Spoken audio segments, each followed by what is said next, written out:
கன்னியாகுமரி தொகுதியில் போட்டியிடும் காங்கிரஸ் வேட்பாளர் விஜய் வசந்தை ஆதரித்து தக்கலை பகுதியில் அமைச்சர் உதயநிதி ஸ்டாலின் பிரச்சாரத்தில் ஈடுபட்டார். அப்போது மாநில உரிமைகள் அனைத்தையும் எடப்பாடி பழனிசாமி அடகு வைத்து விட்டதாக குற்றம் சாட்டிய அவர், சசிகலா காலை பிடித்து முதலமைச்சர் ஆகிவிட்டு கடைசியில் அவர் காலையே வாரிவிட்டதாக விமர்சித்தார். அவர் எப்படி முதலமைச்சராக உங்களுக்கு தெரியும், சரியா? ஆனா என்ன பண்ணாரு தெரியுமா? அந்த அம்மா காலை பிடிச்சி முதலமைச்சராகி அந்த அம்மா காலே வாரி விட்டவர் தான் திரு எடப்பாடி பழனிசாமி.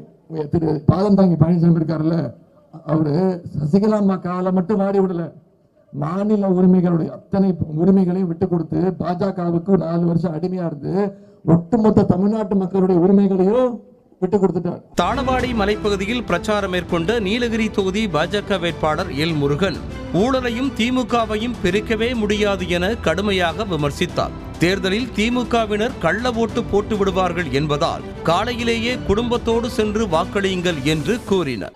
ஊழலையும் திமுகவையும் பிரிக்கவே முடியாது, ஊழலையும் திமுகவையும் பிரிக்கவே முடியாது. 19ஆம் தேதி 7 மணிக்கெல்லாம் போய் ஓட்டு போட்டுருணும். தாமரை சின்னத்துல இல்லைன்னா 8 மணிக்கு போனீங்கன்னா திமுக காரன் உங்க ஓட்ட கள்ள ஓட்டா போட்டுருவோம். தூத்துக்குடி தொகுதிக்கு உட்பட்ட கோரம்பள்ளம் பகுதியில் பிரச்சாரம் மேற்கொண்ட திமுக வேட்பாளர் கனிமொழிக்கு பேண்ட் வாத்தியங்கள் முழங்க உற்சாக வரவேற்பு கொடுக்கப்பட்டது.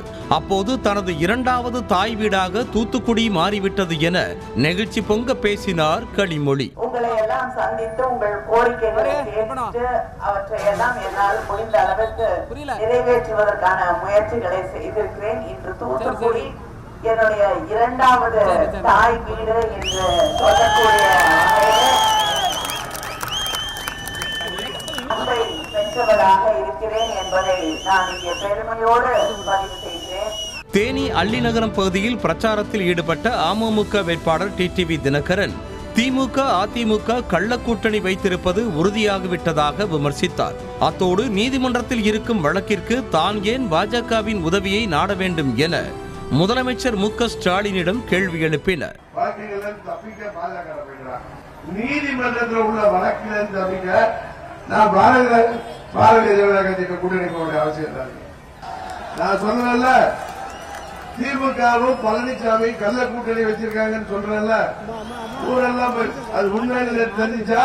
தென் சென்னை தொகுதி திமுக வேட்பாளர் தமிழச்சி தங்கப்பாண்டியனை ஆதரித்து நடைபெற்ற பிரச்சார கூட்டத்தில் பேசிய விடுதலை சிறுத்தைகள் கட்சி தலைவர் திருமாவளவன், அத்வானிக்கு விருது வழங்க சென்றபோது குடியரசுத் தலைவர் முர்முவை நிற்க வைத்து அரசியலமைப்பு சட்டத்தையே பாஜக அவமதித்து விட்டதாக குற்றம் சாட்டினார். அதிலே அத்வானியும் மோடியும் உட்கார்ந்து இருக்கிறார்கள், திரௌபதி முர்மு நின்று கொண்டிருக்கிறார். இதற்கு என்ன பொருள்? அவர் பெண்மணி என்பதாலா, அல்லது அவர் கைம்பெண் என்பதனாலா, அல்லது அவர் பழங்குடியை சார்ந்தவர் என்பதனாலா என்பதெல்லாம் ஒரு புறம் இருக்கட்டும். அவர் இந்தியாவின் குடியரசுத் தலைவரா இல்லையா? அவருக்குரிய புரோட்டோகால் அடிப்படையிலான மரியாதையை தர வேண்டுமா வேண்டாமா? யோசித்து பாருங்கள்.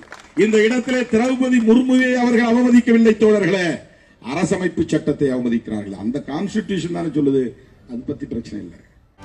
செய்திகளை உடனுக்குடனும் துல்லியமாகவும் தெரிந்து கொள்ள சப்ஸ்கிரைப் பண்ணுங்க.